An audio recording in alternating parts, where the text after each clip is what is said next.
Yeah, if we can get that your slide up, Dave, and we can pretty much get going. Cool.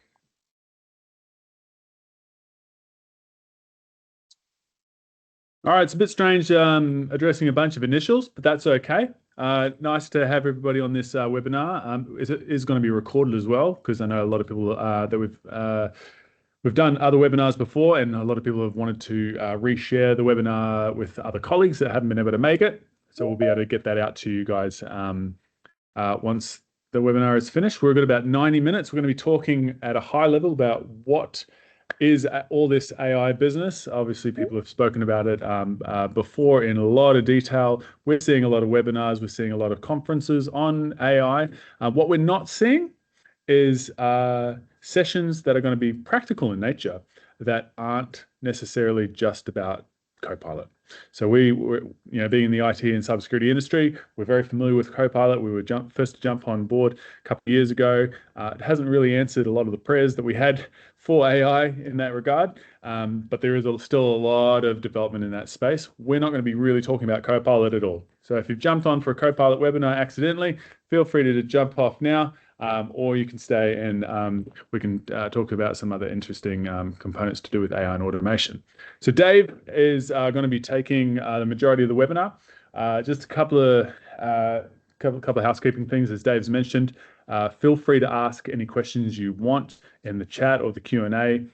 We'll try and respond in real time. If you do have any questions that are relevant to the topic that we're talking about, feel free to just turn your mic on. I've allowed that to happen, so you can just interject or get the information that you're after. We're happy to just stop and pause for a couple of seconds to answer any questions. That's not a problem.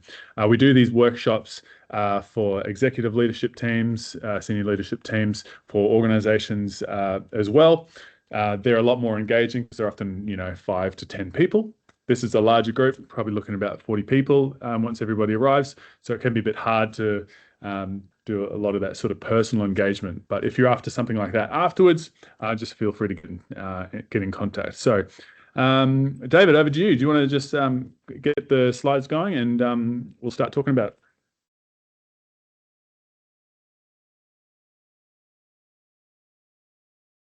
Actually, one more point.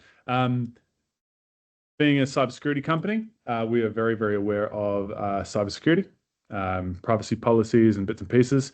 We want to address this from the get-go, that we're not going to be really addressing the privacy component. We're not really going to be talking about cybersecurity. We are here to kind of give people an understanding of what's possible when it comes to AI and automation and how it can apply for our businesses. Let's just assume that if something was to be done or something was to be talked about, we've considered cybersecurity in amongst that.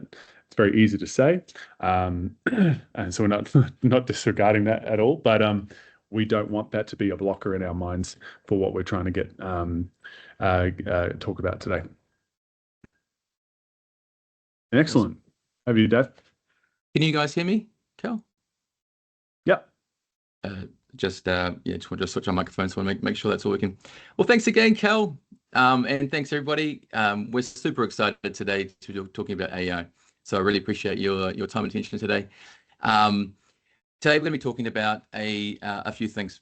AI is here, and it's really exciting tech, but I also know it's extremely daunting to a lot of people.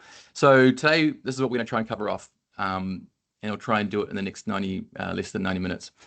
My goal for today is to help you understand a little bit about what's possible with Gen AI, and Gen AI stands for is generative AI. I'd also love to try and talk about how to identify use cases for your business. On the call today, as a lot of our existing customers, we already work with you on the IT, and there's some customers that we don't really work with, I believe, as well. But every one of us, whether you're in the legal industry, whether you are a retailer, whether you are in professional services, whatever industry you're in, there is a use case for AI. And so we want to try and talk through that. And then also, if we can get to it, how to actually think about calculating an ROI on this. I do tend to spend a lot of time on the applications, the demos, is I find that like all of us, we don't know what we don't know. So sometimes we've heard of AI, we know what it sort of can do. We've heard of ChatGPT, but we don't know what else it can do for us. So my goal today is to really just to show you a few of the really exciting and cool things we can do with AI, and I think it should incite some ideas for you. I want to help you to think about how to actually use AI in your business going forward, so that you start to unlock that value there. So why should you care? I think never met a business that didn't want to grow or didn't want to sustain its growth. AI, without a doubt, I think can help us all grow our business. It can do that by helping us automate tasks, improve efficiency, and uncover opportunities. Efficiency is a massive part of our business. We all deliver services to customers. We need to do so efficiently. Every one of us, no doubt, has been impacted over the last few years with the general economy. Our customers, we all want more from us. I want good service. I want quick, etc. Everything is costing more. Those levers are all being pulled across the economy, and so creating efficiency in our business is a really, really important thing for us and for you guys, for your customers. So AI can certainly help with that, and we can talk about how it could streamline processes, reduce errors, free up time for yourself. A lot of us in this room will be, in this virtual room, and teams will be the owners or the business leaders, or leading a team, managing a business. So huge amount of opportunity to free up time, reduce errors, help our teams think and focus on more strategic tasks. And risk.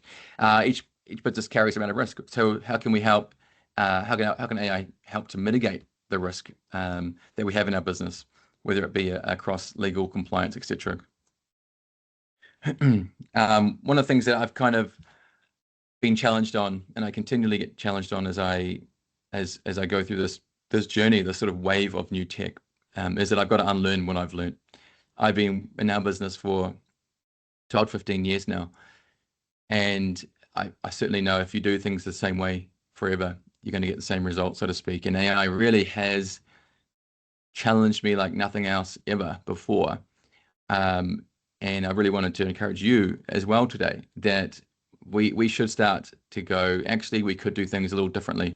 The way we used to do this particular thing has an opportunity to totally change, totally be disruptive. It's not an overnight thing. It's not a magic bullet.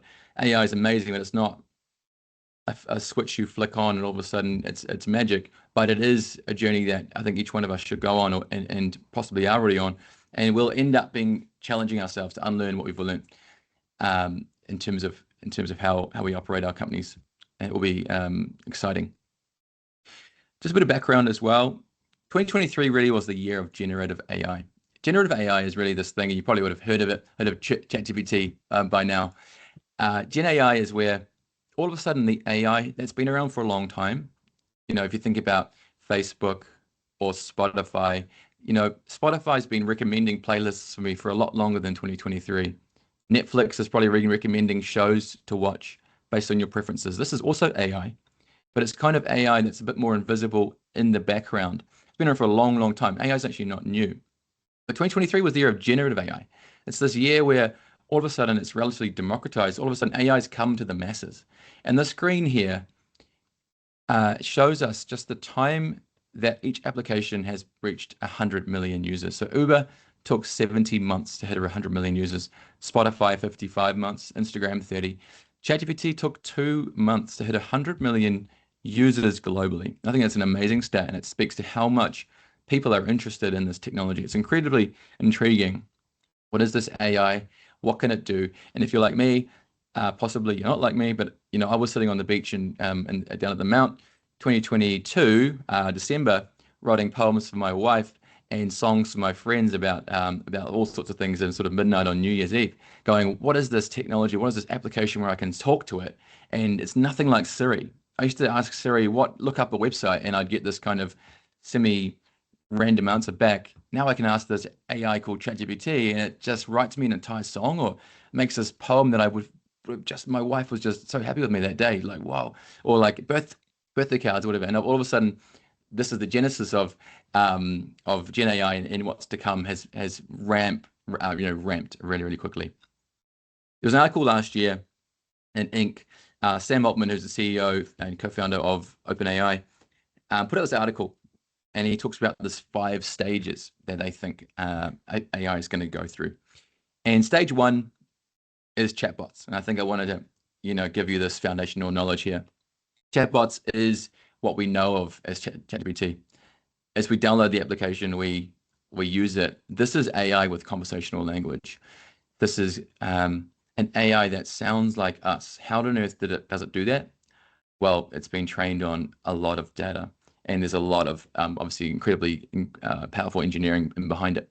But stage 1 is chatbots. This is a really, really breakthrough step, and it's really what has been one of the big bricks in technological breakthroughs. Stage 2 is reasoners, where actually AI has a bit more human level problem solving. If you think about riddles, or you think about really complex math equations or challenges that are really, really hard to solve, you ask a chatbot right now, if you go to ChatGPT right now and you just ask it a really complex a question, it may give you an answer which seems good. If you actually are yourself a expert in that field, you probably can pick right away that answer was missing a lot of facts, maybe missing a lot of detail. Maybe to someone else it may seem like a good answer, but to you probably know it's not an amazing answer. So reasoners is where they have engineered the ability for AI to essentially reason like a human. So a chatbot, you ask it a question, hey, please write me an essay on the latest HR laws in New Zealand. Great, it can do it top to bottom. It's just like me asking you, or you asking me, please write me the essay without ever using backspace. Part of the human process is writing and then rewriting, right? We write something, and halfway through it, we scratch it out, we start again, we read over what we've done before, because we're constantly improving it as we go through. A chatbot just goes top to bottom without clicking backspace. Boom. It's actually a really, and it's amazing at doing that. But it's not. It's certainly not the same level as a human. If we were to, to go through with proofreading, etc. Reasoners are where the AI actually spends time reasoning before it outputs. So if you've ever played around with the O3 model, the O1 model, these other models that are coming out from ChatGPT and others, it actually spends 5 seconds, 10 seconds. I've had it spend a minute or 2 minutes actually spending time thinking before it answers you. And what I was actually doing is asking it questions like, the user, Dave, is asking me this question.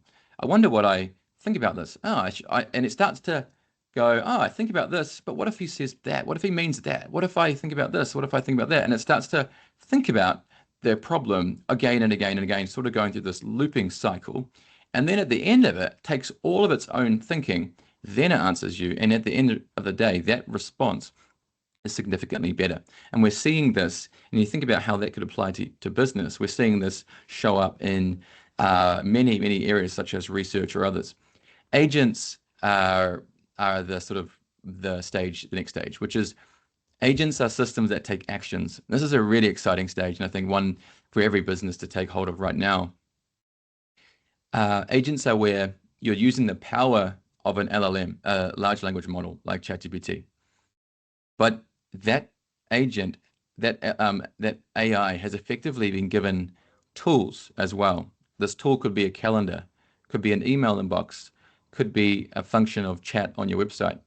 And that agent knows about those tools, and it knows, when someone asks me something, I'm going to use a tool to do something.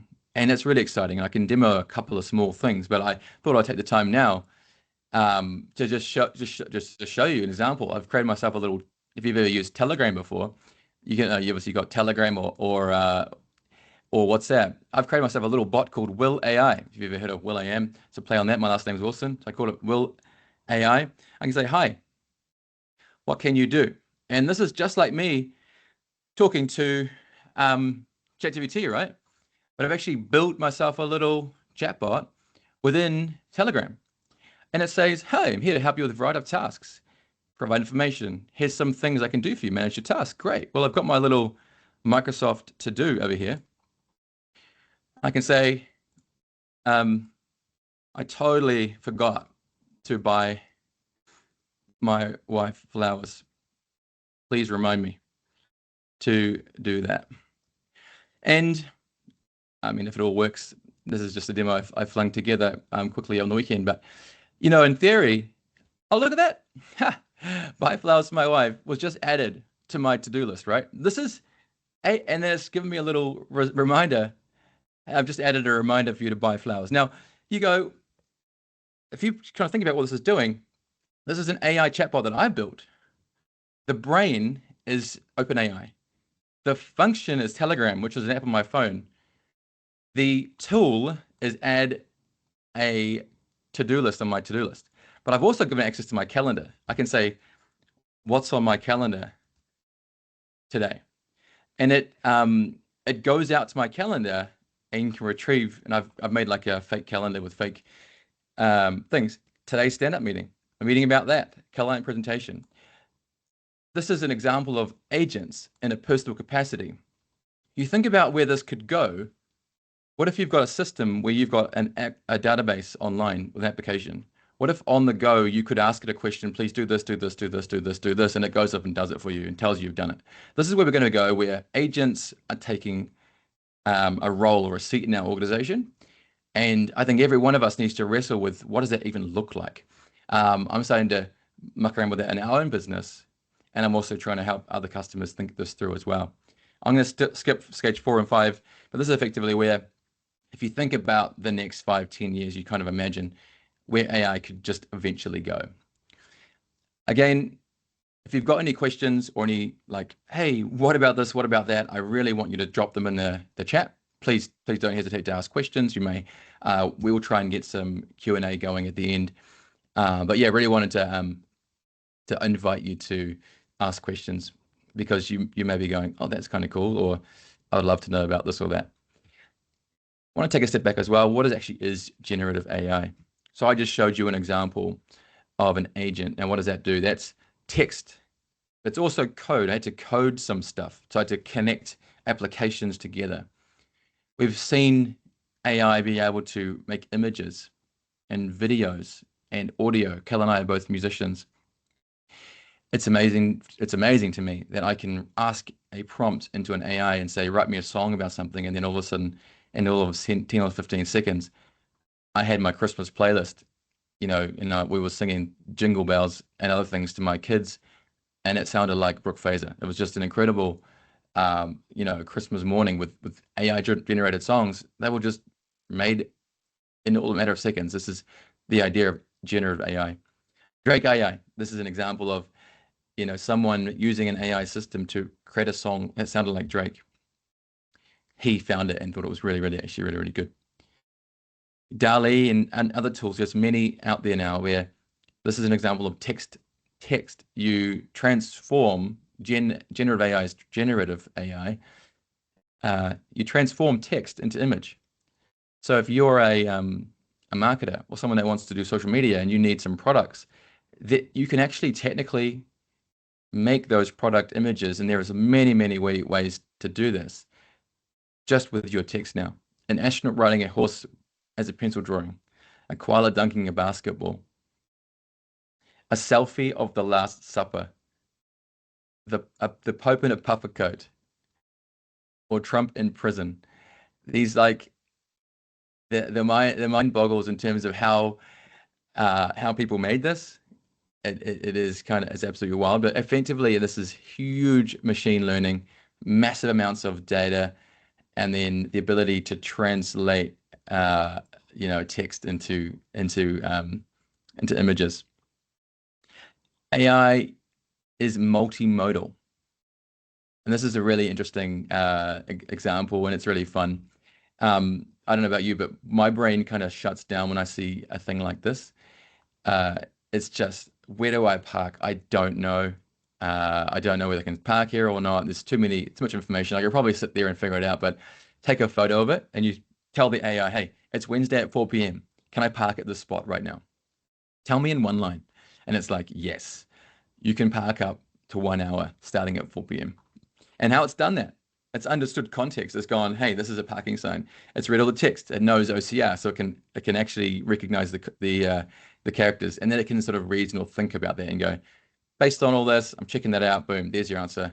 Thank you very much. And I had one person a month ago or so literally sign up to GPT in the workshop and said, that's going to pay for me. Just I get so many parking fines literally because of that one problem alone. So she ended up just getting the subscription right there on the spot. But I obviously encourage you to use it for a few more things than that. Summarization. So AI is incredible at summarization. Some of you may have tried this already, but drop a PDF document into ChatGPT.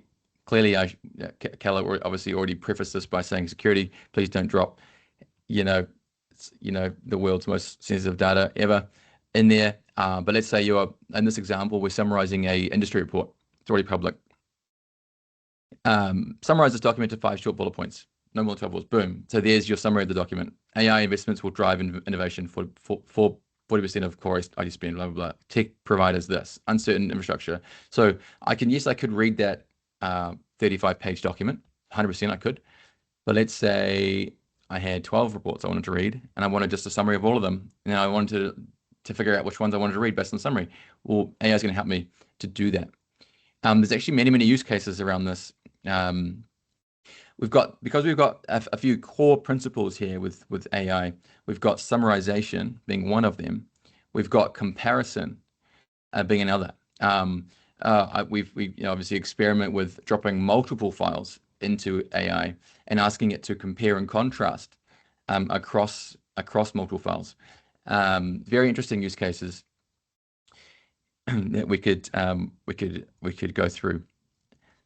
Multimodal in the sense of a video that we might be watching, or again, if you're for like us in our industry, there's just never-ending product announcements, videos where people spend 30 minutes talking about the latest product. Microsoft released something or other every other day. We've got AI, we've got HP, we got Lenovo, whatever brand we've got. For me, I got 100 things a week coming at me. I need to think, how on earth do I keep up with everything? So I technically could build a system which ingested every YouTube video that I want to watch, take the transcript, summarize it all, and send it to me in an inbox every Monday morning as a summary. Then I can just read it, and then I can go, okay, that's kind of interesting. I might read that. I might watch those 2 videos rather than figuring out which ones I should be watching. So the idea of taking something and turning it into something else is a common theme across AI, and I think something I'll try and show you more and more today. So without a doubt, AI and automation gives us massive ROI. I think it's so exciting, and Cal and I continually sort of laugh. It's almost hysterical. We just go, oh my gosh, that used to take us for 4 hours to do that, half a day to do that particular thing. Now it takes us 15 minutes or 10 minutes or half an hour, whatever. This kind of opportunity to to save time in an organization is just massive. And I actually say there's kind of 2 areas I think about for this. Number one is that we're taking a task. We can take a task, or you could take a task particularly, and save time. Yes. Or the opposite is happening, which is that a task in that organization should be being done, but not being done because it takes too long and someone else just throws it down the track. A couple of examples from that is a customer of ours was saying, I should do this every single month, but I don't have time, so I only do it quarterly. But it would benefit our business if I did it monthly. It's an 8-hour process. It takes me way too long, so I just put it off. I only do it quarterly, but I really need to do it monthly. So for that example, yes, it's time consuming, but it's actually something he's not doing. What about marketing, social media management? It's something that maybe, unless you've got that as your title, you probably might kick the can down the road and not do it, or something like that. Or there's a whole lot. I could probably go on forever about the potential things that we in our business don't do, but probably could do, or could find new things to do, based on the fact that AI could do that. The other thing is, reducing errors, cutting manual work by, an arbitrary number, 90% through automation. It's a real thing that, all of us have hands and fingers and eyes. We've got brains. We've got only a certain amount of energy. I don't know about you, but 4 p.m., 5 p.m. rolls around. I'm tired. the last thing I want is to have a really complex brain process to think about. And if I do have that, I may make a mistake, and it's just because I'm a human. And AI just doesn't have that. If it's been trained, if it's been coded programmatically, it's just going to get it right every time. So it's amazing. We all want to free up our team to do higher value work. And no one I've ever talked to has said, I love doing that, to be honest. Like, it's just not something I've heard. People would love to take it off the plate so they can do higher value work, which typically is revenue generating, working with people. Honestly, like the most common thing that I can hear is, I'd actually rather not be doing this paperwork. I'd rather go out and see person. So let the AI do the thing that AI is best at, and let me do the thing I'm best at, which is to deal with people. And so I think that's an important thing as well, as we think about the application of AI in our businesses. And of course, commercially boosting company profits is a likely output of this effort. So what is possible with Gen AI? And I am going to go through a bit of a whirlwind, so do brace yourself. Fire hydrant of demos. I'm going to try and talk clearly. I'll try my best at just demonstrating a few things. But AI promises magic, right? Faster decisions, accurate work, greater insights, no more tedious work. This is kind of the promise of AI. So we have this Gen AI, this generative AI, this language and world knowledge faster than our hands and eyes can type. I mean, I use an AI system and it can type something like 8,000 words a minute or something. I can only type like 60. I can get it to write a report for me, and it's literally boom, 10 pages in 3 seconds. I'm just like mind blown how fast, how lightning speed this system is. We can only do so much with our hands and our fingers. So if you want to like leverage your time and kind of get 3 times more out of it or 5 times more out of it, obviously case by case, in certain patches at least, Gen AI is just there. It's blazingly quick. You saw that my little Telegram example. I could be on a walk and just Telegram, hey, can you please do this? Boom. It's just gone into my system, added those 3 to-do lists, checked my calendar for tomorrow, added 2 appointments. Like, that's just kind of useful. For me, that's personal. It's a personal use case, but it's kind of useful. I could also say, please write me an email to this and this and this and this, and also just be walking to a cafe and have it there and go, oh, okay, great, copy, paste, send. So there's just so much potential there. But what makes it really, really, really amazing, and also what we want to be really clear on, is Gen AI has multiple use cases. There's like the generative AI, the tools, but you know what makes it even better is when you put your world, your IP, your policies, your procedures, your legislation, your data, accountabilities, and brand and tone of voice. We mix them together, and we'll try and talk about what that means today. That is where there's true magic with AI. That's how we can actually turn not just a generic report that's kind of needs a load of work, but actually we feed it or teach an AI what you guys want to do, or the last 10 reports that you've done. Imagine that. It actually gets not just like 50% of the way there, but 95% of the way there. And there's just so many examples of that. It's hard to cram it into a 90-minute thing. But I guess wanted to just get you kind of thinking about these things. And I'm sure we'll talk about this more. So ChatGPT, this is really the foundational tool that came out a long time ago. There's many others out there now, but I won't try not to go on a tangent on all of those other ones. But let's just start on ChatGPT. Well, I suppose it's worth. I want to start here because this is sort of our foundation, foundational tool. A couple of things to mention just off the gate. If you do have a free account, then just be hyper aware of what you're putting in there. There is a privacy policy. Ironically, you can ask ChatGPT what its own privacy policy. If I click the search button and I say, what is the OpenAI privacy policy on the free account, it's probably going to tell me, I'm guessing. Goes off and searches the web, and there we go. It tells me what that is, and it'll also cite what that is too, which is cool. So you can tell it's literally cited the correct thing there, which is great. So sources. You click on sources, and on the right hand side here, it tells you every single thing it's read, so that you can judge its message, right? But that said, OpenAI will collect data. They will use it to improve their model. If you pay for it, you've got a bit more control over that. You can, up on the right hand side, go to settings. You can go to security, and sorry, one of these, they keep changing it. Data controls. So improve the model. Actually, you know what? That was off last week. You know, like they're cheeky, actually. They keep turning that on and off. We said this the other day. They had a feature where that was off by default. Now they turn it on by default. And it looks like, unless I toggled it on during my last demo and forgot to turn it off again, it says improve the model for everyone. So as a general rule, just as a company policy, I would say turn that off. As a general rule, I don't actually feed anything private anyway. PII information I don't put in here, just as a general rule. But I would recommend turn that off so that you're not accidentally training the model on your company data or something like that. There's a really important thing when you comes to ChatGPT, and I wanted to show you just a few things. Even that one button there, search. Did you know that was there? Some people wouldn't even know that ChatGPT effectively can replace Google now. So where I might have Googled, how do I fix my 1971 Honda CB750 motorbike? I don't know. I do have one.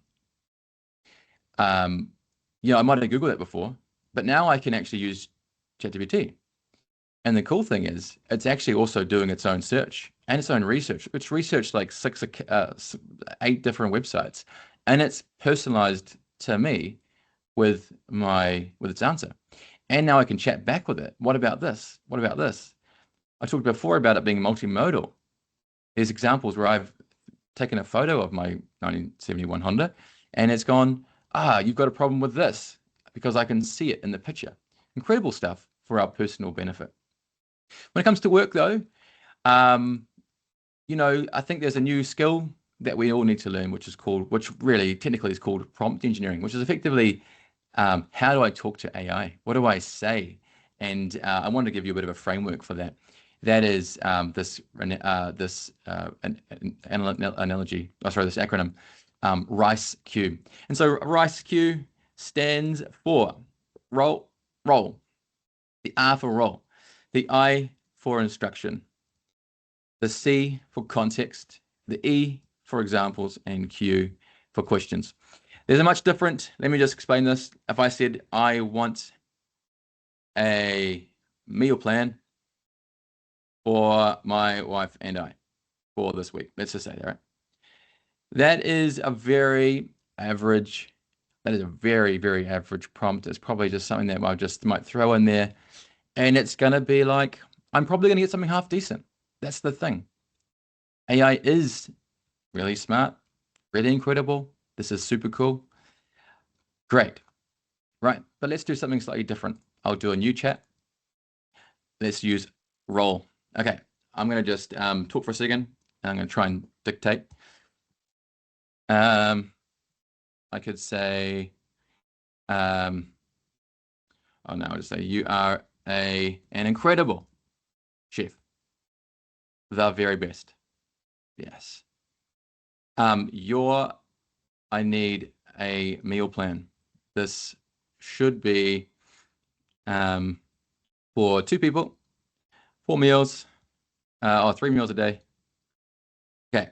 My wife hates cucumber. I love barbecue.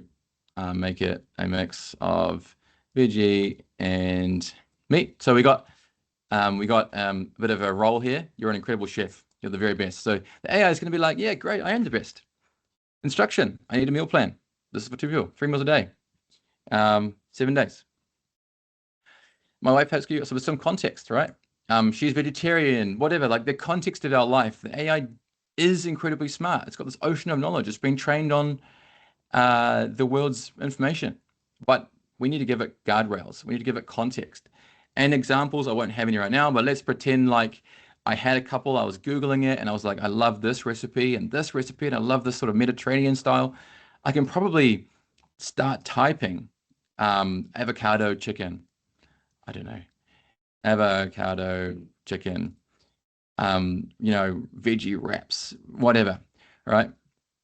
Give it a slightly better prompt. And it's like, thanks, Dave. I'll put together a balanced delicious 7-day incorporating barbecue, blah, blah, blah. And it's even doing emojis now. We've got the little fire, the little breakfast, the avocado. This is just significantly better, right? So what this shows us is with a bit of thought in our engineering, we're going to go, I'm going to get a better outcome. And I've heard it too much that people go, oh, I used ChatGPT for this thing. It didn't really work. It was pretty crap. My first question is like, well, how do you talk to AI? How do you talk, quote unquote, to AI? What are you saying? What are you writing? Because my experience is that there's an incredible difference between giving an AI a really, really good prompt, giving it context, giving it information, versus just throwing something at it and thinking it's some magic bullet. It's going to know everything, right? The reality is the way we talk to AI is important. And I could go on forever on that one, but I'll keep moving on. So I'm gonna step aside and do a little exercise here as well, which is around creating a business plan, making some presentations, and I'm gonna just have a bit of fun with it. So let's do a little experiment. Let's pick on an industry. I don't know, just the first one comes to mind. Who's on the call? I don't know. Let's just say we're a retailer. Let's say we're a retail business. A retail business. No, let's go Rice Q. Okay. So you are my business coach. I need help creating a FY26 business plan for my business. And let's just literally go retail business.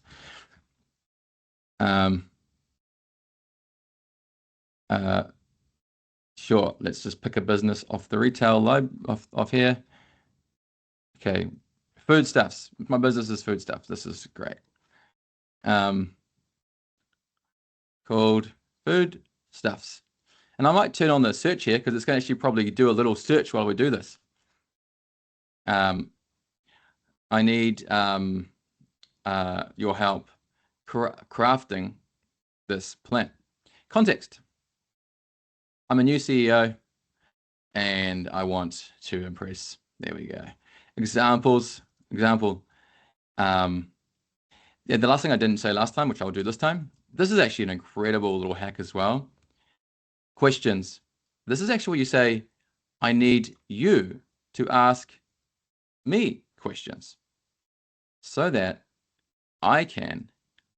you can better understand where I better understand the output we need.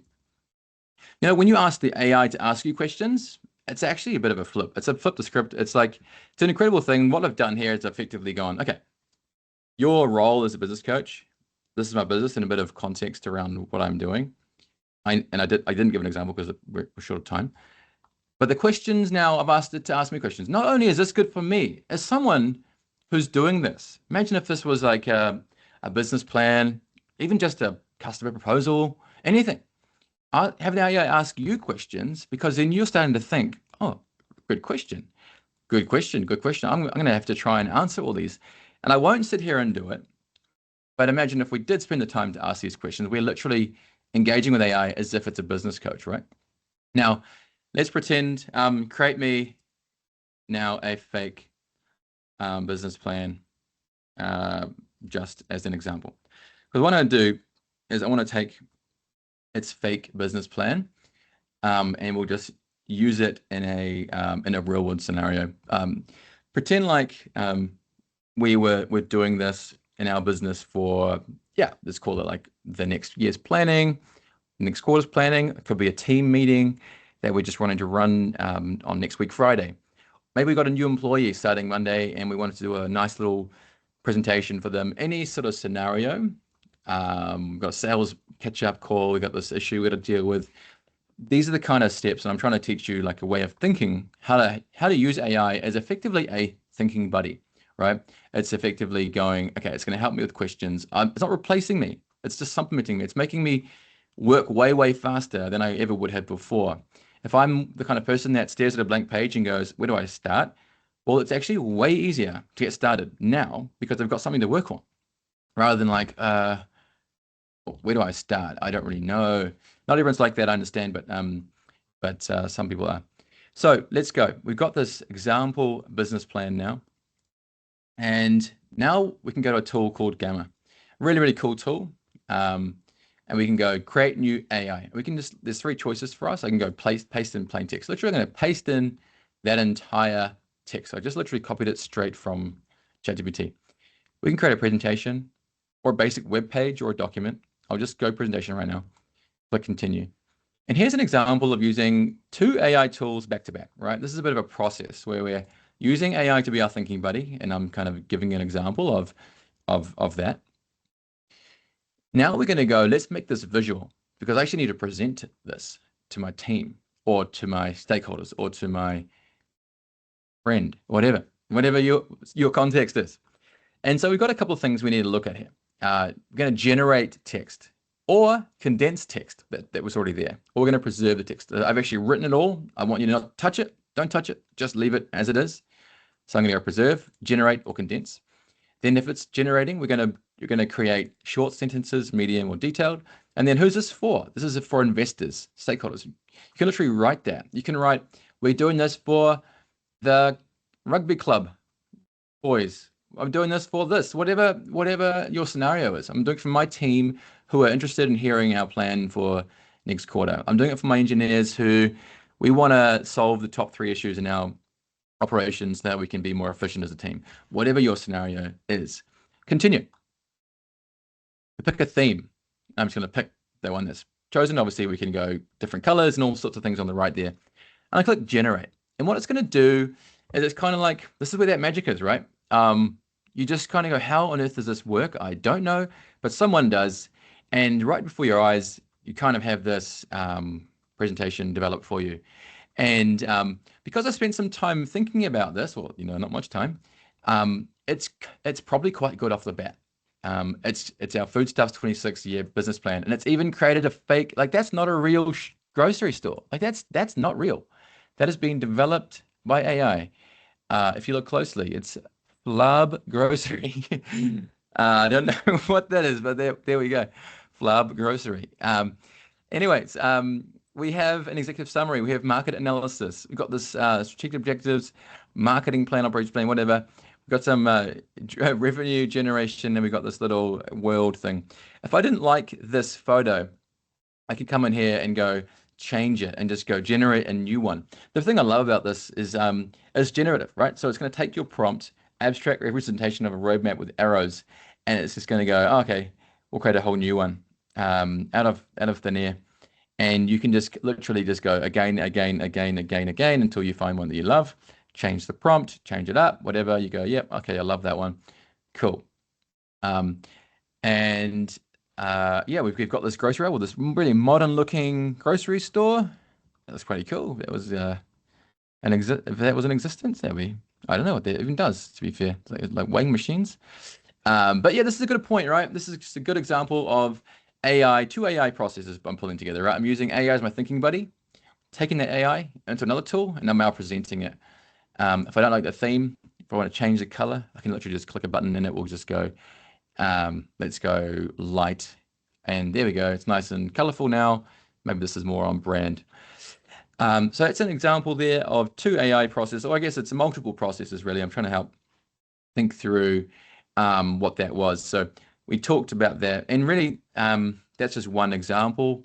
I should move on because I got like another 300 examples. No, I'm just kidding. Just another 5 or 6. Personal AI assistant, I kind of jumped the gun already. I told you about that. I showed you my little Telegram bot, which I could, which is kind of called Will AI. If you want your own Telegram bot, just let me know. I can build one for you. Connect that to your calendar. I can say, schedule me for our AI workshop tomorrow between 2 and 5 p.m. Go. And it will just go and do it. Thanks for coming. I'll just leave you to do that. Thank you. But hey, imagine it was like, look up an invoice in Xero and send it to a customer, or hey, write an email to my friend to do this, or whatever. You can imagine where this could go. And if I come back, look at that. This AI workshop is scheduled for you tomorrow, 2 to 5. Happy days. So polite. If there's anything else you can help me with, feel free to ask. So polite, very polite. Thank you. Another thing that I wanted to show is just automated meeting note. And if this is, I feel like this is one of the most low-hanging fruit we could all start doing. You know, I won't necessarily name names in terms of technologies right now, although we certainly can. But honestly, I've tried 5 or 6 different ones. The jury's out on what's the best one, but I want to talk about this just as a general rule. What are some of the classic problems with meetings? Firstly, you probably have too many of them, right? Number 2, we talk about stuff and people action stuff perfectly afterwards, right? Not really. Most of us forget, or we just move on to the next thing, and someone else got to like spend ages like writing the notes and distributed them out, and that takes a long time.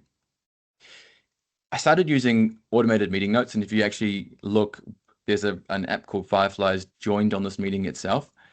And ever since I started using that, the Fireflies just joins the meetings that I have. And within about a minute or so, I get this amazing summary in my inbox with all the bullet points of what happened. And it even says, this is an action point for Dave, this one's for Jim, this one's for Callum. And hey, it's 95% right.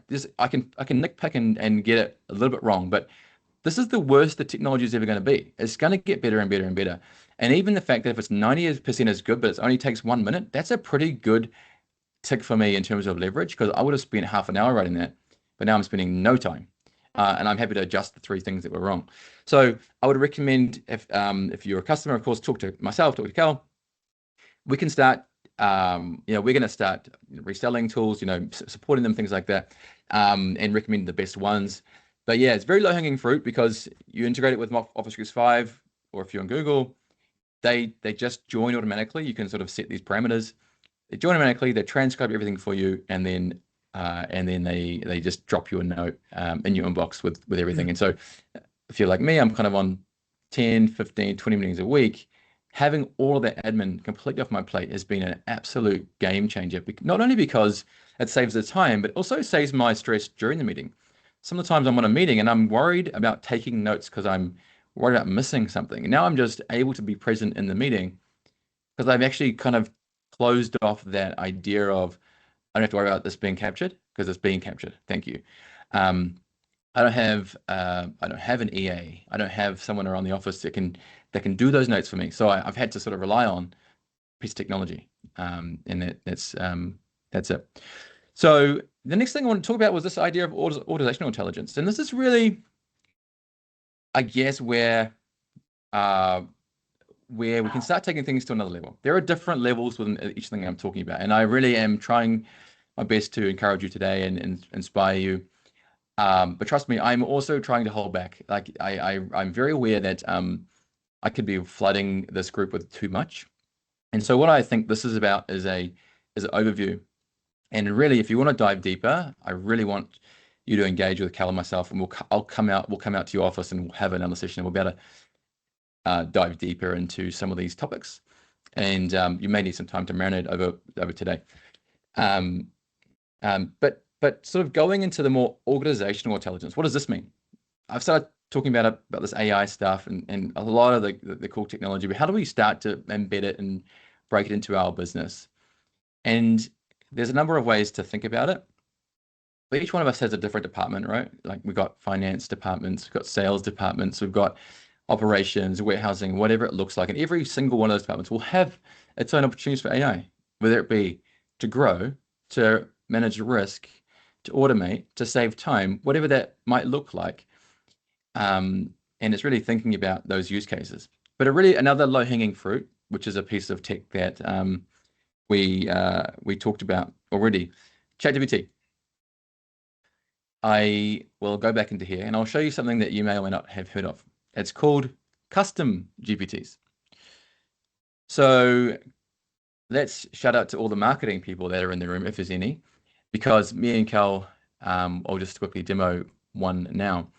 There's so what is a custom GPT? Well, I talked about this idea of AI being trained on knowledge, right? It's being trained on information, websites, Facebook information, anything that's publicly available, it's being trained on. But turning that general knowledge into something useful for you is where we start to, there's different ways of doing that. And a custom GPT is on the scale of quickest win, easiest to implement, and really quick value. It doesn't tick every single box in terms of there's some things it doesn't do, but it can get you really quick, really fast, as in by the end of today or by tomorrow, you could be doing things 20% better than you were before, just with about 10 minutes of work. It's actually a wild return on investment. Let me show you a couple of examples, both personal and work. So I showed before, I had to give it all this role. I gave it that rice queue thing, right? I had to give it the role, the instructions, the context, the examples. I had to give it that because we are fundamentally dealing with an AI that knows nothing about me. But with a custom GPT, we actually can start creating our own tailored versions of a GPT, which we can then use. So, as an example, I've got on the left here, I've got this Dr. Mike. I've got this iT360 marketing mastermind. So what we've done there, if I go into custom GPTs, top right, or my GPTs, I've got a few that I've made. I'll just explain a couple. I've got this EOS implementation guide, vertical diet planner, Dr. Mike AI. Let me click on this one. So Dr. Mike, right? So I quite enjoy the gym. I've been going a couple of years. I was trying to get better at going to the gym. One of the people that I was trying to learn off was on YouTube. His name's Dr. Mike. So I watched lots of his videos, and I find myself struggling to watch them because they're like, some of them, he's actually a philosopher, he's a doctor, he's like he's an educator at a uni over in the US, and he does these 1 or 2 hour long webinars, and I was like, who's got time for that? I've watched so much of his stuff, the shorter stuff, but I wanted to learn the longer stuff. So what I ended up doing was going into YouTube and downloading some of the transcripts, publicly available stuff. It's just downloading transcripts, just literally the text. I created a new ChatGPT, a new custom GPT, and uploaded those transcripts. And then I was able to give a custom GPT the knowledge of Dr. Mike. So now when I say, tell me about muscle building, which is, again, if I said that to the general ChatGPT, it would give me some good information. Yeah, don't get me wrong. But you see how this is saying searching my knowledge? It's now going first to its own knowledge base. And it's going, it's actually, without me prompting it, it's talking about Dr. Mike's approach. It's also giving me examples of things that I can do. Oh, so you're benching 100 kilos. Cool. Because I've put that in as my knowledge. It knows about it, that I can bench that much. It knows that it knows my goals. I've already plugged in a whole lot of history and context. I just want to double check with you. Sometimes I get consumed with something. Maybe we can mute that. Really explain something. Yeah. Oh, There we go. 100%, right? So then let's go to another example, which is our marketing example. So me and Cal created a marketing example where we've just in the last 3 or 4 months went through a branding exercise as a business, right? You spend all this money doing this branding exercise, and you think about your values, your mission as a company. You're going to go, where are we going to go in the next couple of years? We write that down on paper. We've actually been able to upload that into a custom GPT. And then we can go, all right, what are some creative ideas for marketing campaign? If I asked that same question to a general ChatGPT, without this, it's going to give me something generic, something bland. Here we go, right?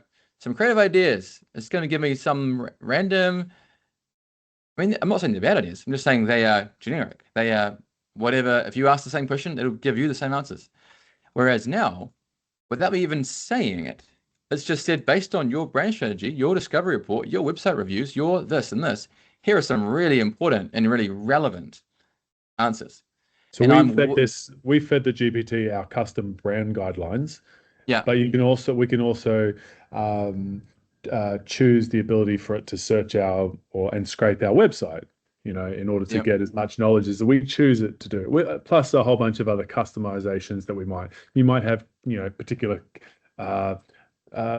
You might have a campaign that you're working on that has particular phrasing for your organization that you might just want to keep in there. And all of a sudden, instead of reminding the GPT, hey, remember, this is the particular phrase. So we need that in the social media post. None of that needs to happen. It's already generated. Yep, 100%. So this idea of back to this idea of organizational intelligence, right? We've got the AI, the brain. We've also got your intelligence. So we're your information, your world. So we've uploaded our brain guidelines. This is effectively a kind of a really easy way of training, quote unquote, and there's levels to that, but I'll just say training and AI. So that makes your job easier. As a marketing person, let's say you spend some time training, you upload the last 20 examples of your Facebook post that got the most likes and engagement. Say, write more like this. These seem to get customers really engaged. Here's our brand guidelines. Here's what I want to say. Here's what I don't like saying. And then you just go, I want 5 more. Thanks. I need 10 more for next week. Thanks.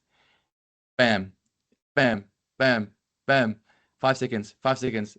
Like you're literally, that's an example of how did I spend 4 hours before doing this when now I'm getting it in 3 minutes or 8 minutes. Copy, paste, adjust, happy days. That's just one example, right? So I could go on for other ideas about how to use a custom GPT, course marketing, brand policy. Some companies might go upload like a policy document which isn't necessarily like private. It's kind of just more policy, and then or something like that. And then staff, you can share these out with people. That's the other thing. So your staff could actually chat with this chatbot, and it could be like and you could say like, what's our HR policy?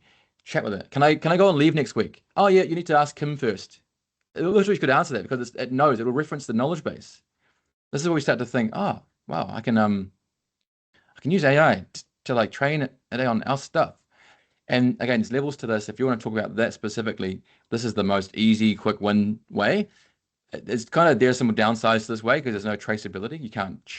You as a manager couldn't trace every question asked of this and things like that. So we need to think about the use cases, but yeah, some incredible value. Hopefully there's some people that are going to go away today and use that. Another example that's come out of ChatGPT, just for fun as well. Check out this tasks thing. So you can literally just ask it to do tasks for you, like send me a daily report on the newest AI news. Boom, in your inbox every single day now. It'll just turn up. Small things like that. Cool, I'll go on. We are nearly kind of at the end of the tools thing. I wanted to show you an example. I created a very much a fake company called Celerity. It's just a fun thing. But I was just trying to reimagine how AI could reimagine our sales process. And all of us have a sales process now. You go, how do people find it? Well, it's a website lead form, which goes to Jim in sales, and then he gets through his inbox and maybe one day calls them back next day or whatever. We'll try and, whatever that process is right now.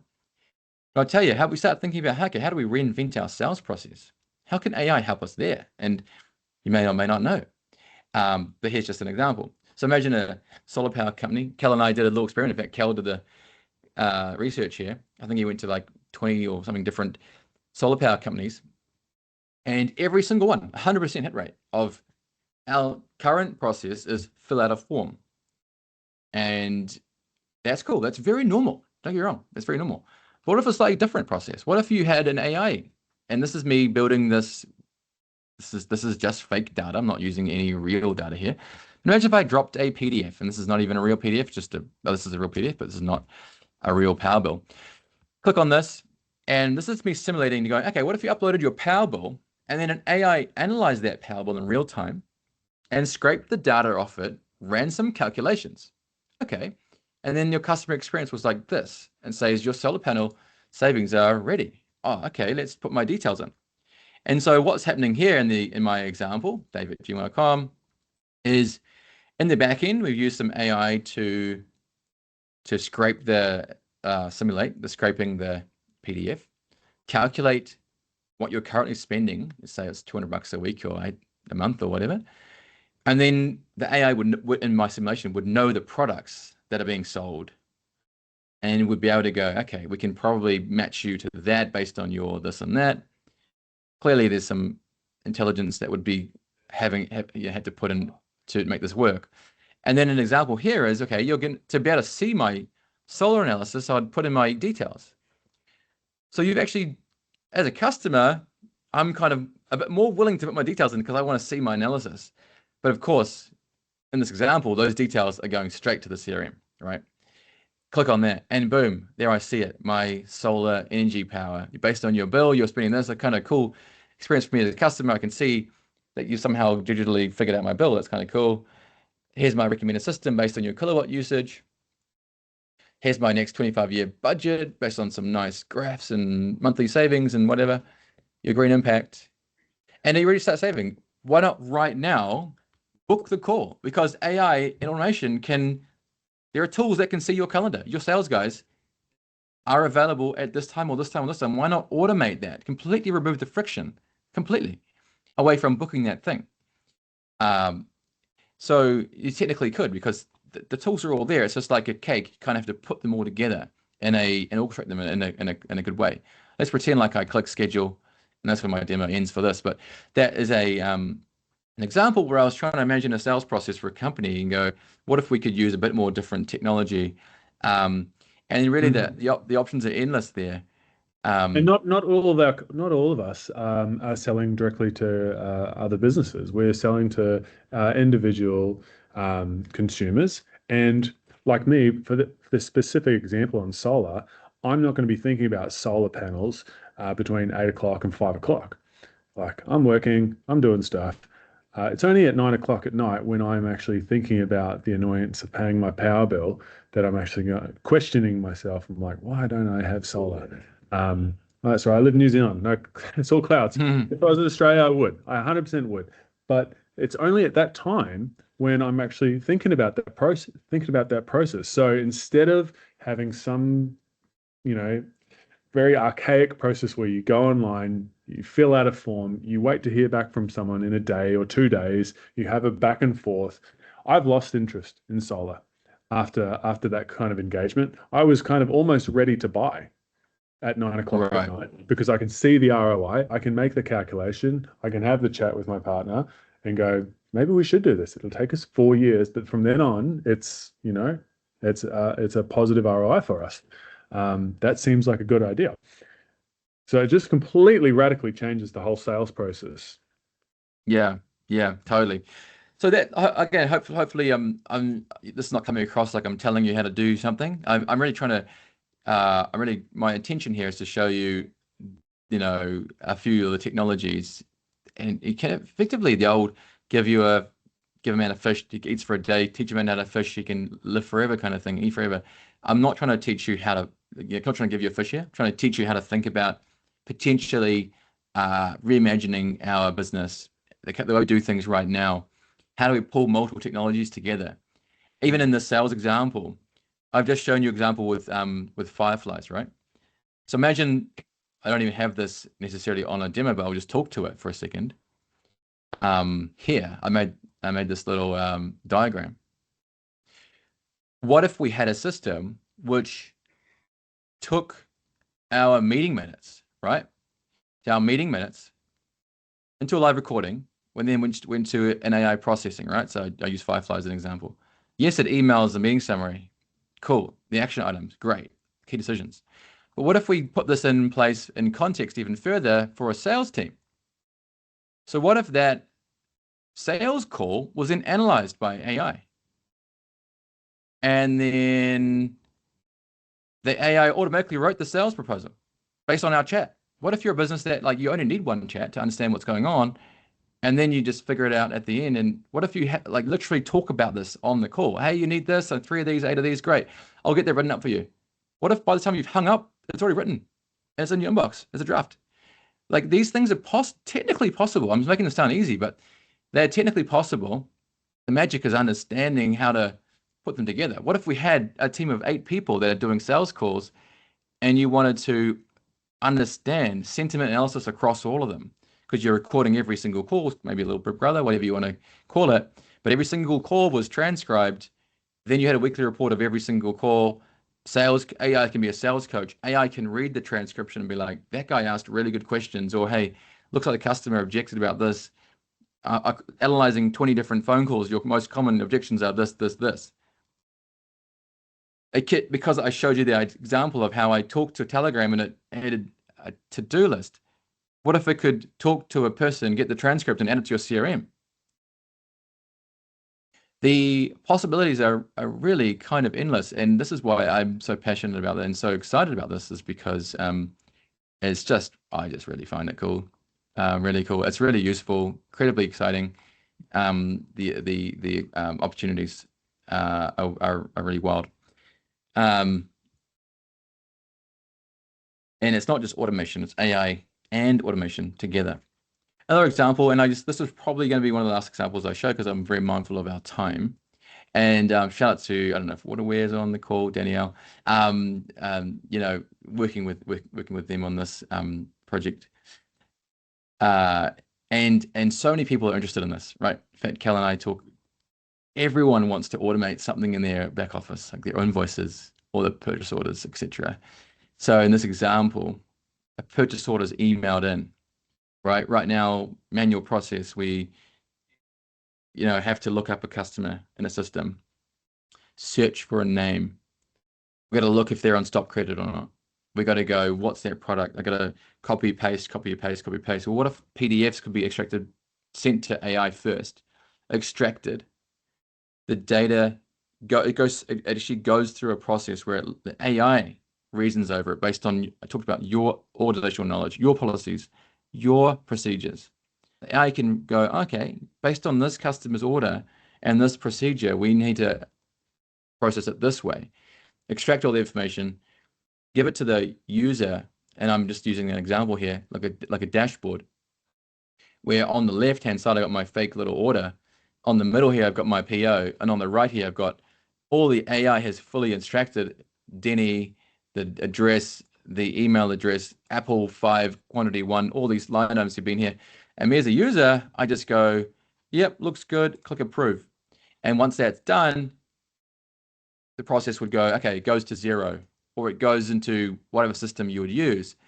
And there's some complexity with that because every business has a different process. Every business has got a different ordering system. But what I'm trying to demonstrate there is we've got an AI.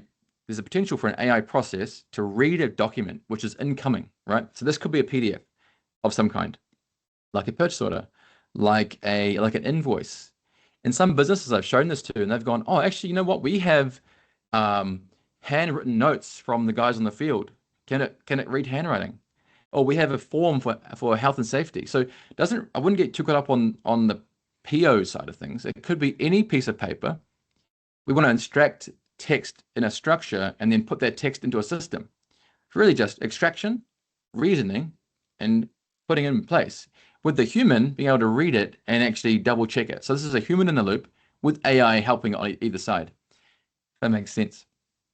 So what kind of documents would you use if you had a system like that, where you had, you had on the left-hand side, you had your purchase orders, call it, or your invoices, or your job, health and safety job sheets. And in the middle, you had the actual document so you can read it. And on the right, you had your data panel with all the information extracted. Click a button, and in the back end, you've got it automatically added. For me, that's a huge time saver, huge amount of freed up hours for that. And I showed this already, where I jumped ahead and talked about this idea of sales coaching. And this is, by the way, a real example of something that I've already built, you know, but could obviously be tailored to someone else. Imagine a team of 8 people, all selling outbound, making 3 or 4 calls a day. Their real world challenge is, I spend an hour on the phone and then I spend 20 minutes doing admin. What if I could spend an hour on the phone and spend 3 minutes doing admin? If you work that out across 8 people, it's literally 2,000, 3,000 hours a year. And that represents another 800 phone calls you can make, or another whatever. This becomes real ROI. Not only that, there's a time saving, but wow, we've got organizational insights across our business that we've never had before. I could have my sales team automatically feeding my marketing team based on the objections we're getting, based on whatever like you can think of. Imagine having that data at your fingertips. So I wanted to show you that. And I keep saying this is the last thing, but probably this will be the last thing. again, I was picking on Waterware before, so I'll pick on them again. Don't know if you're on the call, but I was on your website before, and I saw this URL, like a blog, right? So I talked about how AI is really good at taking one thing to another. And so this example, kind of try not to get too overwhelmed by all the bubbles, but this is effectively where we take an AI system and we turn it into a workflow. So imagine a human workflow right now. Let's say boss comes to you, or you're the boss, and you go, oh, hey guys, we've put this blog together. It's been a long time putting this blog together. Great, took us this long to write. Can we just quickly just write some Facebook or LinkedIn posts as well? Right, then you're okay. You got, or you're paying a marketing team to do this, whatever the scenario be. So we're doing what's called content repurposing. We've got a blog, turn it into Facebook. It could be we've got a video, turn it into a newsletter. Whatever we have, we've got this we have this, we want to turn it into this.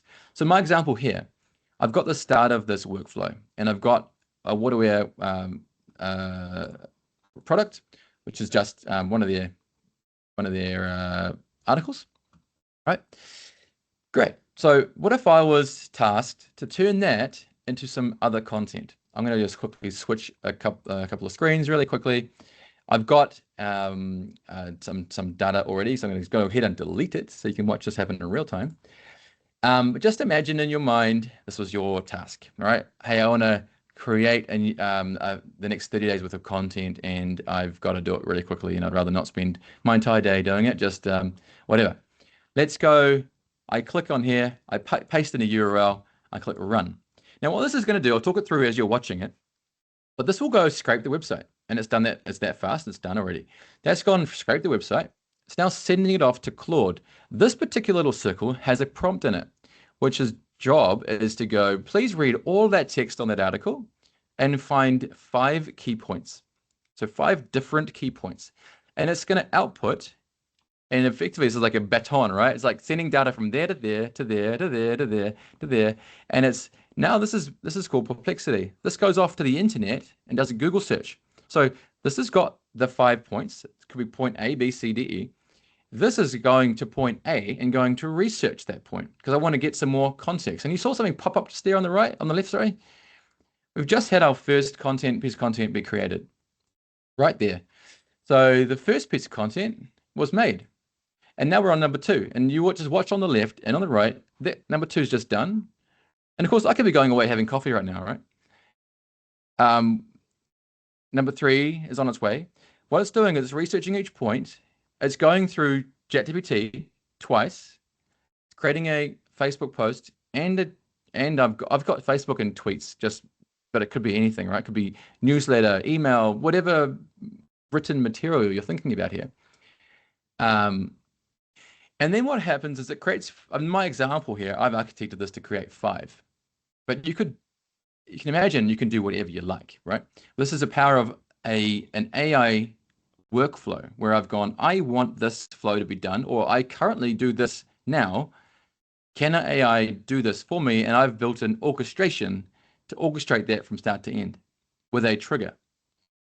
And again, extremely exciting how much you could leverage this sort of technology. Now, at the very end, got this little send email. So let me just go to my inbox, my fake inbox. I've got a little fake inbox.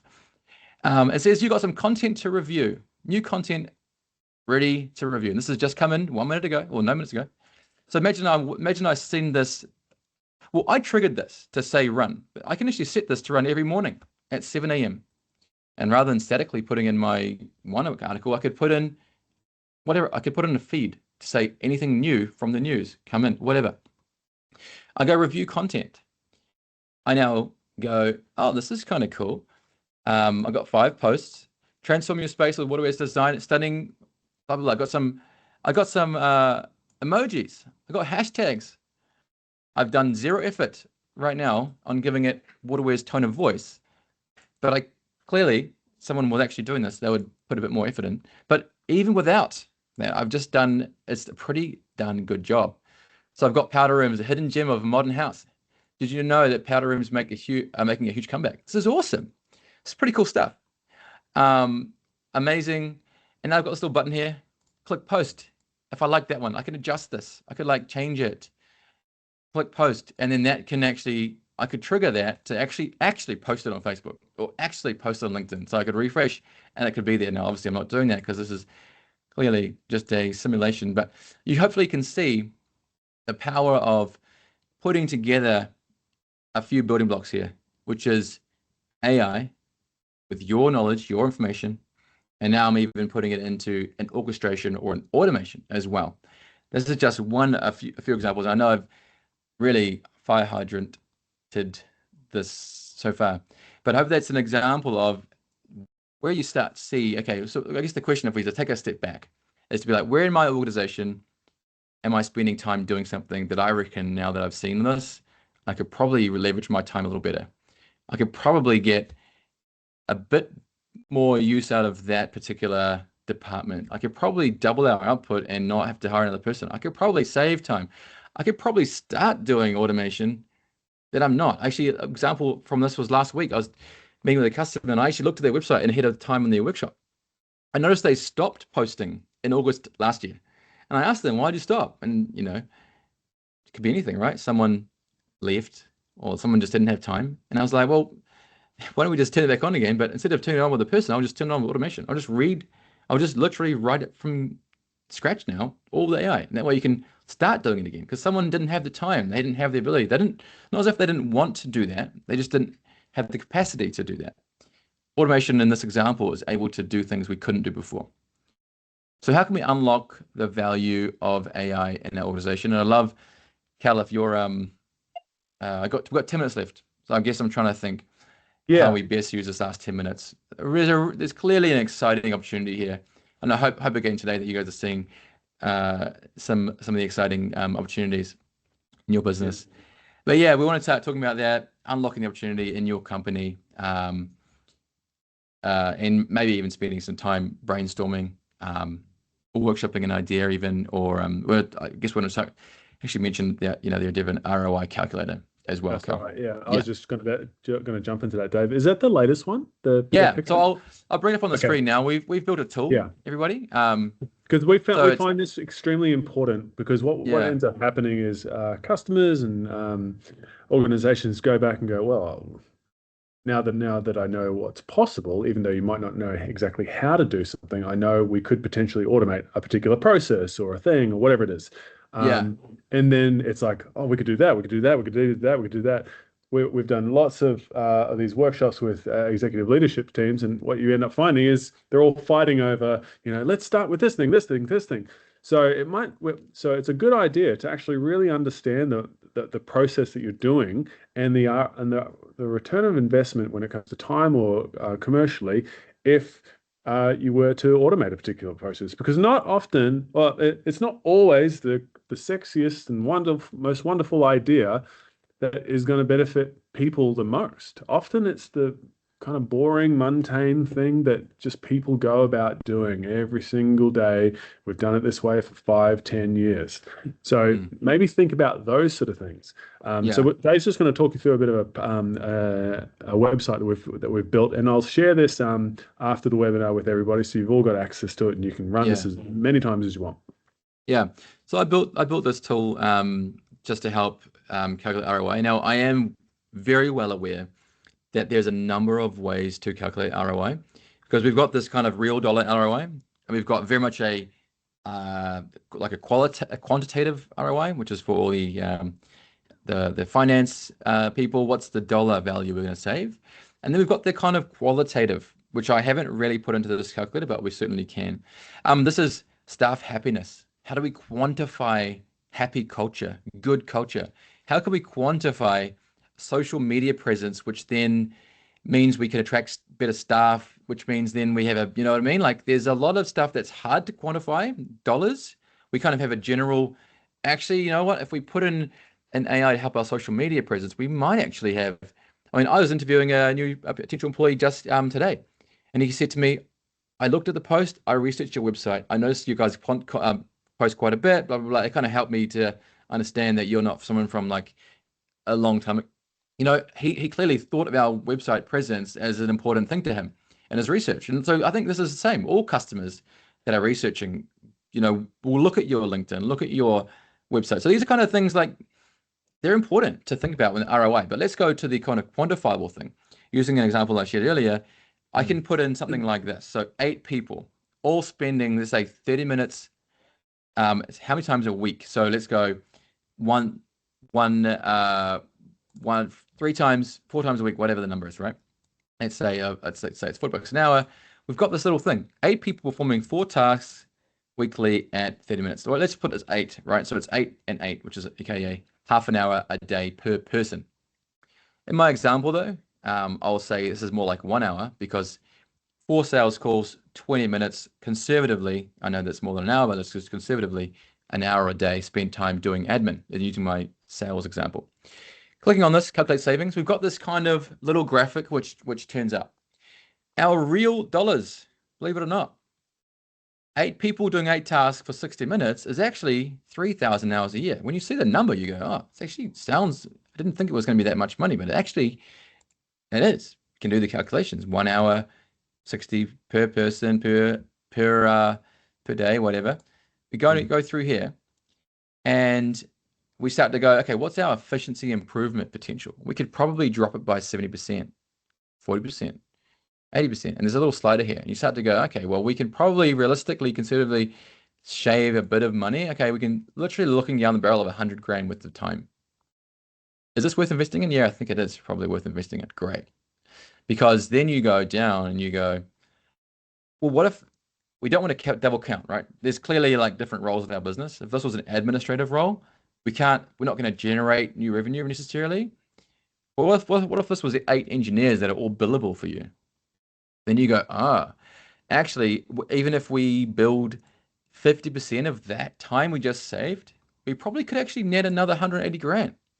Great. Now it's even more important for us to start doing this, right? So I've kind of built these sliders and you can muck around with it and you can play around with it. But this is just, and then you obviously got non-financial benefits, employee satisfaction, decision-making, better work-life balance, etc. And then I got this at the very bottom. This is clearly how long is a piece of string? I've got no idea. But even if this was, in this example, 50 grand, well, we're still likely to return 100 grand. So happy days, let's go. But it may not be, right? I clearly, we don't know what the implication cost is until we start scoping something. But there could be a number of little things. I might just want to save 20 minutes a day for 3 people. Well, there's even that. Is there still something? So I wanted to encourage you with that. We've built this tool. Anyone can use it. And yeah, if someone like Cal was walking, you might even be able to create a little plan as well. Put your business name in and put out a little form as well. And of course, I wouldn't be an AI guy if I didn't automate a proposal off the back of that. So that will be my next thing. If I click, when you fill that in, click submit. I've not built it yet, but I will generate a proposal automatically from that form filled. So that's pretty cool. I think that'd be a pretty cool idea anyway. Yeah. So back to the proposal, back to the workshop presentation. We've had 90 minutes, really, really good. Well, I've done all the talking, so I don't know if it was any good, but hopefully you guys enjoyed this session. We, just to recap, we want to invite customers to ask questions, even anyone on the call. So if there's any questions, we should probably just quickly go over those. We want you to help to take you we want to help you take the next step. You may be excited, overwhelmed, whatever, really enthusiastic about the future from today. I hope you can think of at least one thing that you go, okay, I'm going to take this away personally, like a custom GPT, or I'm going to take on the Rice Q thing that Dave said. I'm going to investigate this business challenge we have. And I hope that you have thought about perhaps something in your business that you might want to work on as a proof of concept. Don't run before you can walk. Let's do something together. We want to help you on a journey to put in an organizational strategy around AI to help you take that first step, putting in a solution which can ultimately generate a return. It's certainly our mission, and I spend every waking hour that I have outside of work and thinking about this stuff. So I'm really just passionate about it. Hopefully you can understand that. And I'm really here. We're here to help. So we're here. So here's to a good, successful year ahead. We're doing workshops for $500, basically a couple hours in your business. Me and Cal typically, or me and Ian or something. $500, a couple hours. It's really not there to make us money. It's just there just as an offer to our customers to say, hey, let's do something, put a little bit of money on the line so that everyone shows up and actually takes it seriously. If you want to do that, just talk to us and we'll book it in. We're doing 2 or 3 of these every week at the moment, and yeah, it's getting very, very busy on that space. So yeah, super exciting. Yeah, I'll stop talking now and go to Q&A like I've said a couple of times. Yeah, good. If there's anything. Yeah, and if there's anything, if there's any particular ideas that you guys have off the bat of today's session, and you might not necessarily want to talk or have another workshop in your organization, that might not be your particular path, but you want us to start discussing an idea, I'll flick through a sort of a proof of concept conversation meeting. It's 30 minutes. We could start talking about your idea, start mapping that out. You might even be very process oriented and have mapped out your processes already and starting to think about, actually, we can remove step 3, 4, 5, 6 in this whole thing, and it would give a lot more options and data and connect roles and whatever it is. We can start having those sort of conversations then. But yeah, from Dave and myself, thank you very much for joining us. Really appreciate it. Yeah, if you've got any questions about tools or just want to chew the fat on anything, please do just email us, connect with us in any way. We're kind of just naturally helpful people, so we just want to be able to help you guys with the next steps